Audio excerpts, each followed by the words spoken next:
Hello everyone, welcome back to my channel. तो आज हम इस वीडियो में बात करने वाले हैं ethnic conflict and democracy in Sri Lanka. मतलब श्रीलंका में क्या एथनिक कॉन्फ्लिक्ट्स हुए थे और श्रीलंका की डेमोक्रेसी कैसी थी।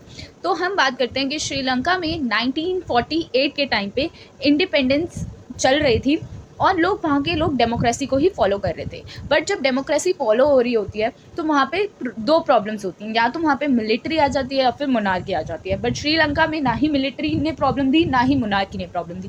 वहाँ पे हुए एथनिक कॉन्फ्लिक्ट्स मतलब कि वहाँ पे एक सिन्हालास कम्युनिटी रहती थी श्रीलंका में और तमिल पीपल भी रहते थे, जिसकी वजह से सिन्हालास कम्युनिटी ने क्या किया, तमिल पीपल के संग अनफेयर अनडिस्क्रिमिनेटरी तरीके से व्यवहार किया।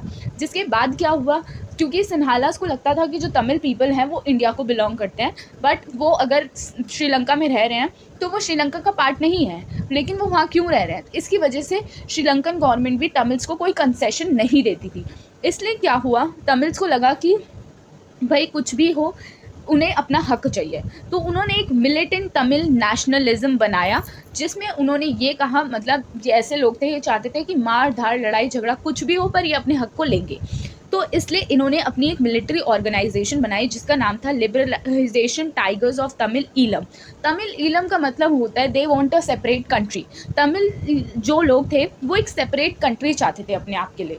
तो इसके लिए ये 1983 में इन्होंने मिलिट्री ऑर्गेनाइजेशन बनाई। इन्होंने बहुत आर्मी स्ट्रगल किया, इन्होंने सेपरेट कंट्री की डिमांड की, पर इनकी डिमांड मानी नहीं गई।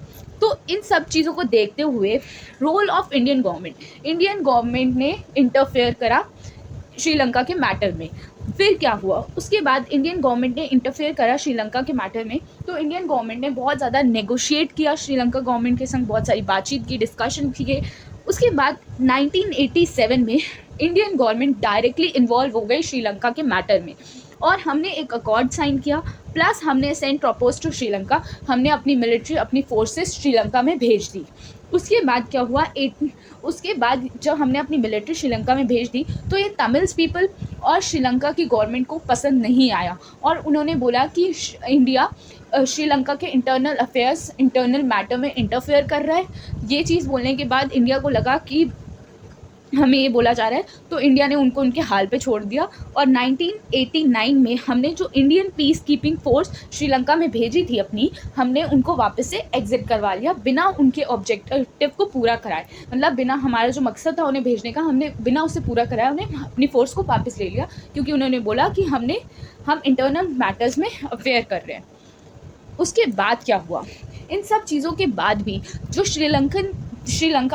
श्रीलंका में इतनी कॉन्फ्लिक्ट्स हुए थे, बट श्रीलंका का प्लस पॉइंट ये था कि श्रीलंका में एक बहुत कंसिडरेबल इकोनॉमिक ग्रोथ हो रही थी।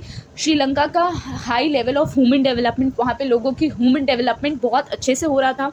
कंट्रोल पॉपुलेशन ग्रोथ रेट, वहाँ पे जो पॉपुलेशन है का ग्रोथ था वो बहुत ज़्यादा कंट्रोल था।